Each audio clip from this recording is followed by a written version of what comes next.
ഇസ്രായേലിനെ ലക്ഷ്യം വെച്ച് ഇറാൻ അയച്ച മിസൈലുകളിൽ ഒന്ന് പതിച്ചത് ടെല്ലവീവിലെ മൊസാദിന്റെ ആസ്ഥാനത്തിന് തൊട്ടടുത്തെന്ന് റിപ്പോർട്ടുകൾ.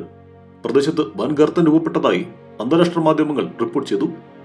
ഇസ്രായേൽ രഹസ്യാന്വേഷണ ഏജൻസിയായ മൊസാദിന്റെ ആസ്ഥാനത്ത് നിന്നും വെറും 3 മീറ്റർ മാത്രം അകലെയാണ് ഗർത്തം രൂപപ്പെട്ടിരിക്കുന്നത്.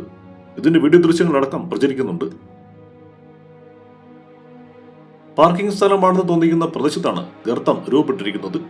സമീപത്ത് നിർത്തിയിട്ടിരിക്കുന്ന വാഹനങ്ങളിൽ മണ്ണ് മൂടിയതായും ദൃശ്യങ്ങളിൽ വ്യക്തമാണ്. ചൊവ്വാഴ്ച മുതൽ ഇസ്രായേൽ നഗരങ്ങളിൽ ആക്രമണ മുന്നറിയിപ്പുമായി ബന്ധപ്പെട്ട സൈറണുകൾ മുഴങ്ങുന്നുണ്ട്. 180 മിസൈലുകൾ ഇറാൻ തൊടുത്തുവിട്ടതായാണ് റിപ്പോർട്ടുകൾ. ഇവയിൽ 90% ഇസ്രായേൽ വ്യോമ പ്രതിരോധ സംവിധാനം തകർത്തുവെന്നാണ് ഇസ്രായേൽ അവകാശപ്പെടുന്നത്. അതേസമയം മധ്യപൂർവ്വദേശത്ത് യുദ്ധഭീതി പടരുകയാണ്. ഇസ്രായേലിലേക്ക് ഇറാൻ മിസൈലുകൾ വർഷിച്ചതോടെ ആശങ്കയിലാണ് ലോകരാജ്യങ്ങൾ.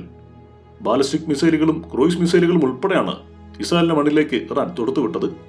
ഇസ്രായേലിന്റെ അയൺ ഡോമും ആരോ സംവിധാനവുമാണ് ഇറാന്റെ മിസൈലുകളെ പ്രതിരോധിച്ചതെന്ന് രാജ്യാന്തര മാധ്യമങ്ങൾ റിപ്പോർട്ട് ചെയ്യുന്നു.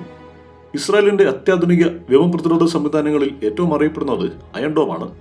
ശത്രു മിസൈലുകളെ ആകാശത്ത് വെച്ച് തന്നെ തിരിച്ചറിയാനും അതിവേഗം അതിന്റെ സഞ്ചാരപാത മനസ്സിലാക്കി കൃത്യതയോടെ മിസൈലുകൾ അയച്ച് അവയെ തകർക്കാനും അയൺ ഡോമിന് കഴിയും.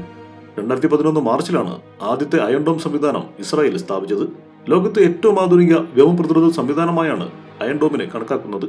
മിസൈലുകളുടെ വരവും വേഗവും കണക്കുകൂട്ടാൻ റഡാറുകളെയാണ് അയൺ ഡോം ഉപയോഗിക്കുന്നത്. ഇസ്രായേലിൽ കുറഞ്ഞത് 10 അയൺ ഡോം സംവിധാനങ്ങളെങ്കിലും ഉണ്ട്.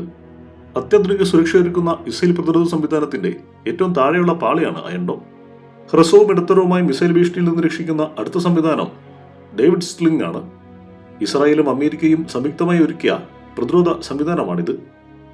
ശത്രു വിമാനങ്ങൾ, ഡ്രോണുകൾ, തന്ത്രപരമായ ബാലിസ്റ്റിക് മിസൈലുകൾ, റോക്കറ്റുകൾ, ക്രൂയിസ് മിസൈലുകൾ എന്നിവയെ 40 മുതൽ 300 കിലോമീറ്റർ വരെ സഞ്ചരിച്ച് തടയുന്നതിനായി രൂപകൽപ്പന ചെയ്ത സംവിധാനമാണ് ഇത്.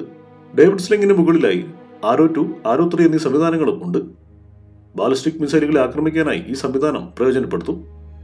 ആരോ 2വിന് പരമാവധി 56 മൈൽ ദൂരത്തിലും 32 മൈൽ ഉയരത്തിലും സഞ്ചരിക്കാൻ സാധിക്കും.